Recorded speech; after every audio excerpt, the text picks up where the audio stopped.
right, so last time, 1.1, we talked about solving simple equations. We're now moving on to solving multi-step equations. When we're talking about multi-step equations, we're talking about equations that require multiple steps, right? So it means that there's more than one step to it. We have a couple vocabulary terms to go over this time.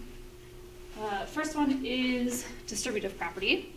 So our distributive property means that we're going to multiply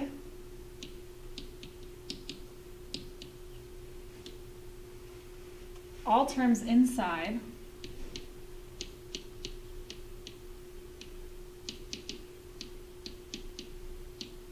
the parentheses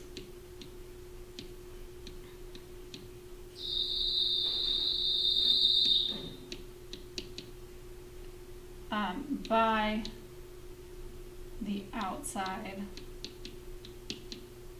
number. So what this looks like, if I have 2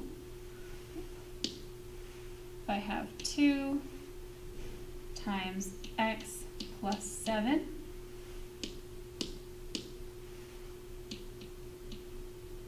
x plus 7, and I distribute,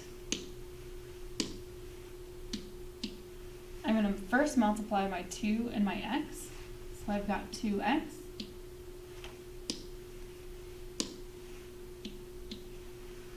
and then I'm going to keep my sign, plus 2 times 7 is 14. So distributive property lets me rewrite this as 2x plus 14.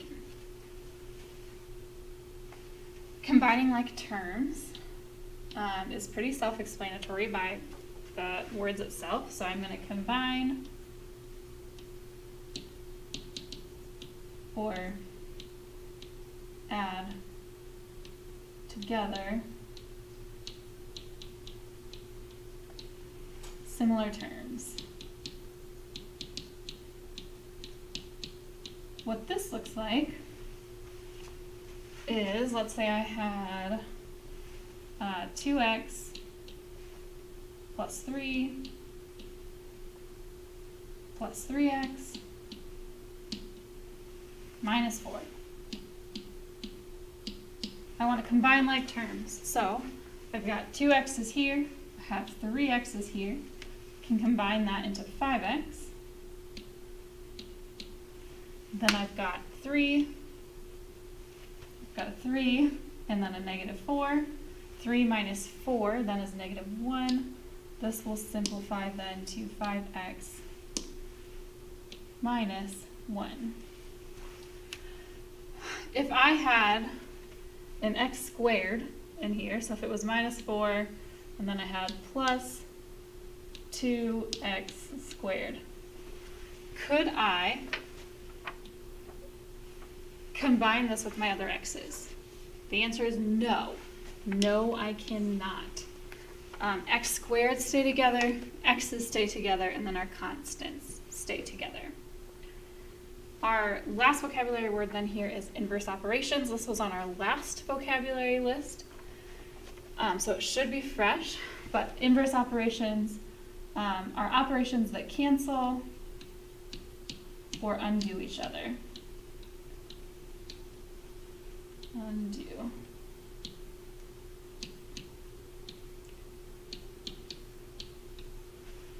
Okay, and if you remember, our inverse operations are multiplication,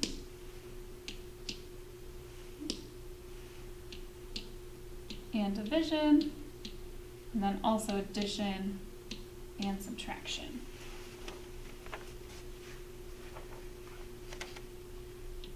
All right, this next example is pretty tricky, so we'll work through this. An odd integer can be represented by the expression 2n plus 1, where n is an odd integer. Write and solve an equation to find 3 consecutive odd integers that have a sum of 63. Let's unpack this a little bit, okay? The word consecutive means that they happen right after each other. So if I'm talking about consecutive odd numbers would mean that I could start with 1, the next one would be 3, the next one would be 5.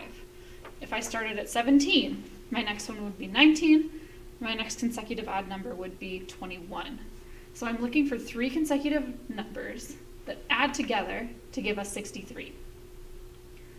I know that my first odd number can be represented by the expression 2n plus 1. This is my first odd integer. How then am I going to find my next odd integer? Well, I think the easiest way to think about this, my n in all cases is going to be the same number, right? So in each of my 3 expressions, my n is going to stay the same. So if I just assume, for the sake of trying to figure this out, that n is 1, okay, I'm just assuming that n equals 1, then I've got 1 times 2, which is 2, plus 1, which equals 3. If I wanted to then get to 5, I have to think about how I would get that. Well, 2 times n will stay the same, so 2n is 2. If I want to get to 5, I need to add another 3, right? So my next integer then will look like this. I'm going to add 2n plus 3. So then following the pattern, right, my last odd integer will be 2n plus 5. All of this is going to equal 63. This is where I can combine like terms, right? So I've got 1, 2, 3, 2 n's. 3 times 2 is 6, right? I have 6 total n's. And then I've got 1 plus 3 plus 5. That gives me 9. So I have 6n plus 9 equals 63. Now this is at a point where we know how to solve this, right? Inverse operations. I'm adding 9 here. How do I get rid of it? I'm going to subtract 9 from both sides. Leaves me with 6n equals 54. Now, I know that I need to divide both sides by 6, right? Because the inverse operation of multiplication is division. To get n by itself, I need to divide both sides by 6.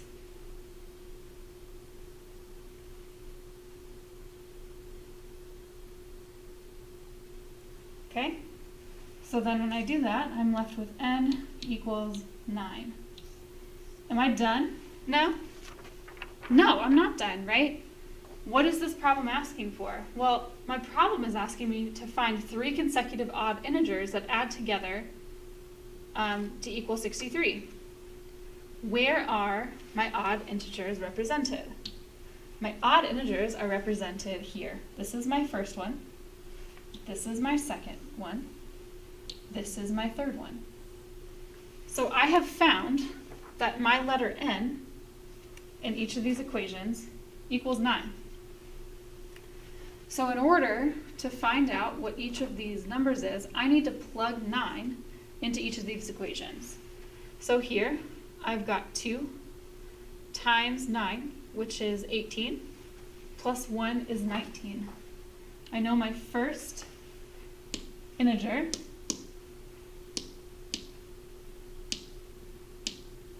is 19. Now, I know that these integers are consecutive, right? So can I figure out the other 2 without even adding or doing any math? Sure I can, right? We know how to skip count. 19, the next odd integer is 21. The next one after that is 23. This is my answer. 19 plus 21 plus 23 will give me 63. We can double check our answer, but I'm telling you that it's right. Okay. So we have some rules then to solving multi-step equations. First rule is to rewrite the problem if you need to. Second is distribute, if it's possible. Combine any like terms. Then we'll undo any subtraction or addition. And then the last thing we'll do is undo any multiplication or division. It just makes our equations more simple if we do it this way. So, 8x plus 6 equals 14. The first thing that I look at is, do I have to rewrite the problem? No, I don't need to rewrite the problem. Do I have anything to distribute? Nope, don't have anything to distribute. Combine like terms? Nope, it's simplified on both sides. So now I'm going to move on to undo any addition or subtraction. I have 8x plus 6 equals 14. So I need to undo some addition. So I will subtract 6 from both sides. I'm left with 8x equals 8. That means that I'm going to divide both sides by 8, right? So x just equals 1.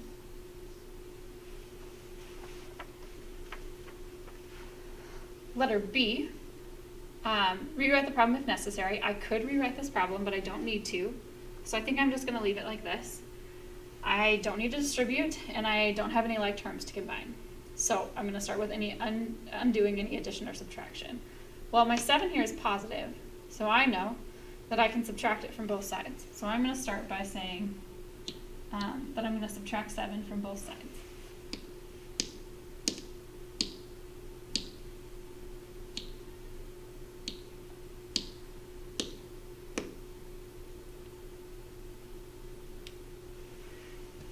Okay, subtract 7.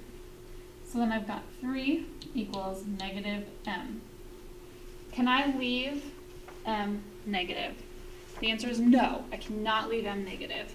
So I have 2 ways of getting rid of my negative m.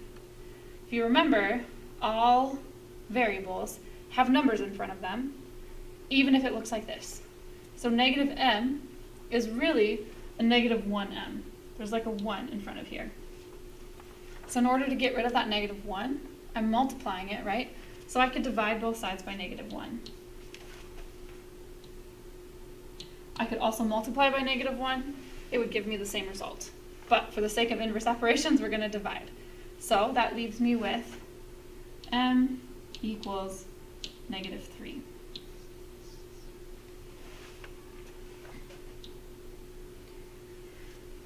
Okay, so now we're moving on to some more difficult problems here. Rewrite the problem if necessary. I don't need to rewrite it, but I do need to distribute. So this is what this is going to look like.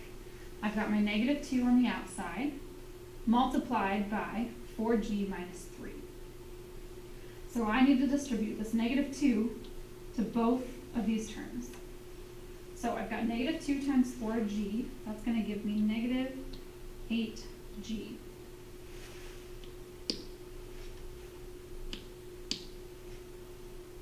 Try to get that g in a better spot for you.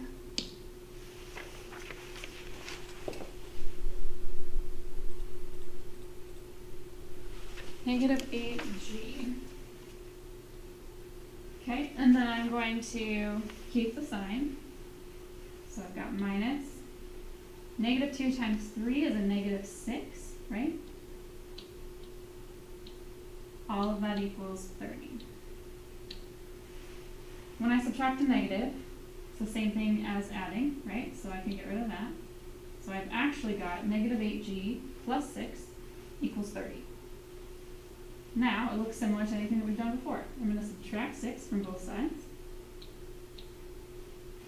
Leaves me with negative 8g equals 24. I'm going to divide both sides by 8. Negative 8. Whoop, caught myself. Divide both sides by negative 8. Leaves me with g equals negative 3. Okay, I want you to pause this video here, work on this next one on your own. When you think you've got it, restart the video and then check your answer with me. All right, when we distribute this one, okay, I gotta work on my distribution. So I'm gonna distribute this first one. I've gotta distribute my 5 to the 9 and to the r. So I'm gonna start off with 5r.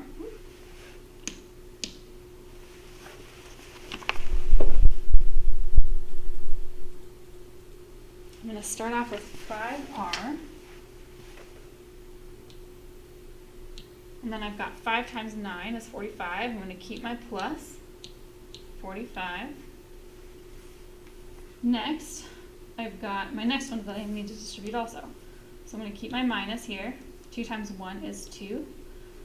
2 times r is 2r, but I'm subtracting a negative. So I could write this, I'll be subtracting minus a negative 2r equals 1. I already know that 2 negatives make a positive, so I'm actually adding 2r here. Now I need to combine like terms. So 5r plus 2r is going to give me 7r. And then 45 minus 2 gives me 43. All of that equals 1. Need to undo my addition. Subtract 43 from both sides. Leaves me with 7r. Go over here. 7r equals negative 42. I'm going to divide both sides by 7. Leaves me with r equals negative 6.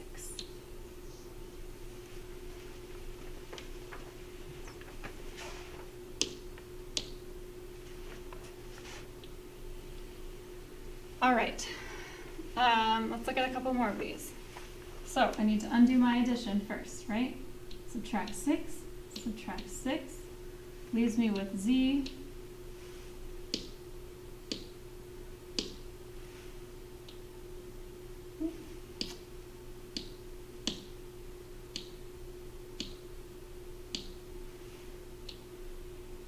divided by 5 equals 6.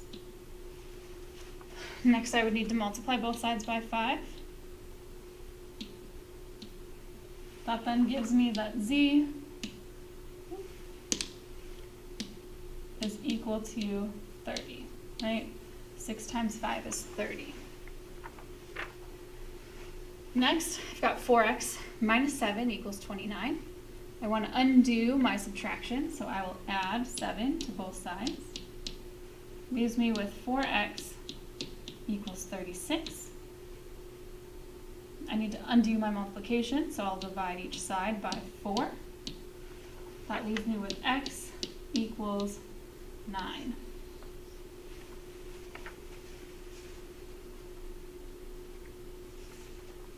Next, I need to distribute first. So I have got 24 equals 3 times x, it's 3x. I'm going to keep my sign, plus 3 times 7 is 21. Next I'll undo my addition, so I'll subtract 21 from both sides. This leaves me with 3x equals 3.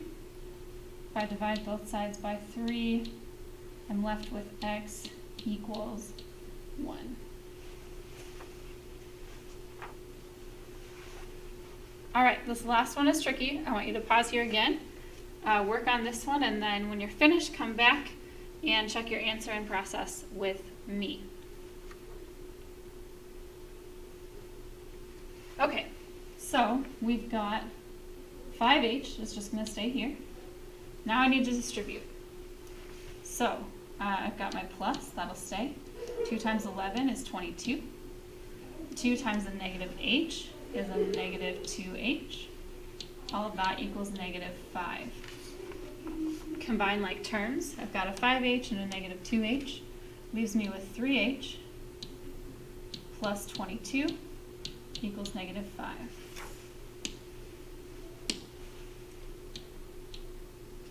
I needed to subtract 22 from both sides to undo my addition. Leaves me with 3h equals negative 27. I need to divide both sides then by 3 to undo my multiplication. Leaves me with h equals negative 9.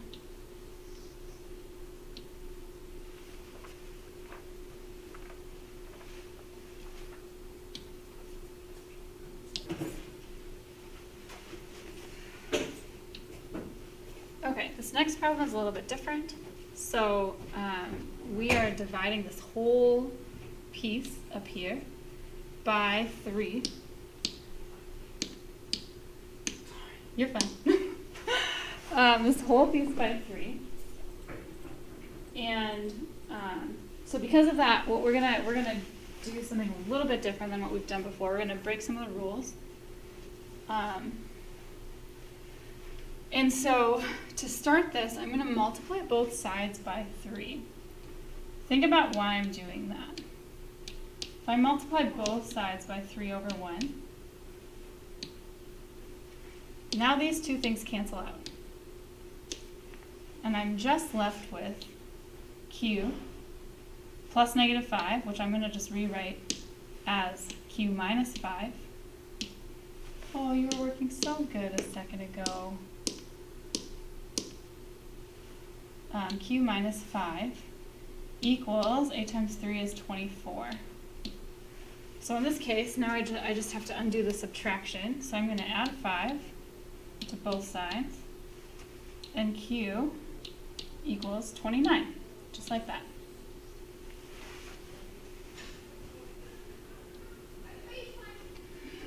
Okay, yesterday we talked about the sum of the angles of a quadrilateral add up to 360 degrees, right? So over here I've got a quadrilateral. I don't know any of my angle measurements, but I'm going to write and solve an equation to figure out what each of them are. So this says that the sum of the angles of a quadrilateral add up to 360. So it stands to reason then that I just need to add up all of these, and that'll give me my answer, which is in fact what I need to do. So I've got x plus 35. I'm going to add that to x minus 17 plus x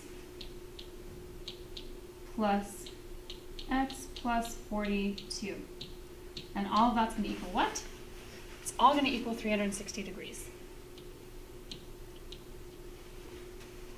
Now I just need to combine like terms. So I've got 1, 2, 3, 4 x's. And then I need to add up 35 minus 17 plus 42. I'm going to make it easy on you, and I'm just going to tell you that it's 60. Okay, so 4x plus 60 equals 360 degrees. Now, we know what to do, right? I'm going to subtract 60 from both sides.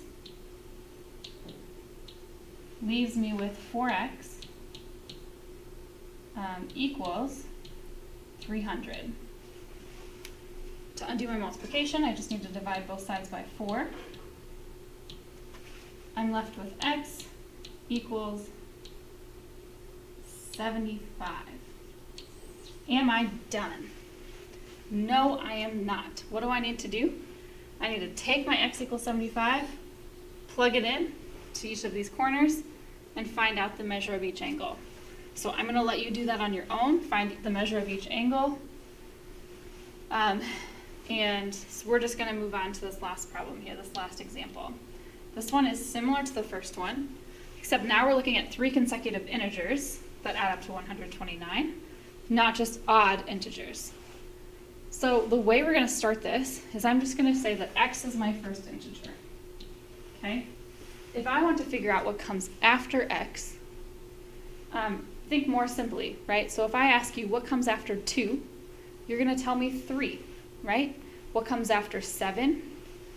8, right? How do I get to the next number? Well, I need to add 1 to that number, and that will get me to the next one. So my next integer then is going to be x plus 1. If I want to get to the integer after that, it's just going to be x plus 2. All of that is going to equal 129. Okay? Now I can combine like terms. I've got 1, 2, 3 x's. I've got 1 plus 2, which is 3. So now I'm left with 3x plus 3 equals 129. Now we know how to solve this. This is easy, right? I'm going to subtract 3 from both sides. Leaves me with 3x equals 126. I need to divide both of these by 3. Now I'm down to x equals 42. Am I done? No, I am not. What is my question asking me? Find 3 consecutive integers that add up to 129. Well, I found out that x equals 42, so that does actually help me, because I know my first number is 42. So my consecutive integers are 42. What comes after 42? 43 and 44. We could check our answer by adding those all up, but they do in fact equal 129. And that is all for lesson 1.2.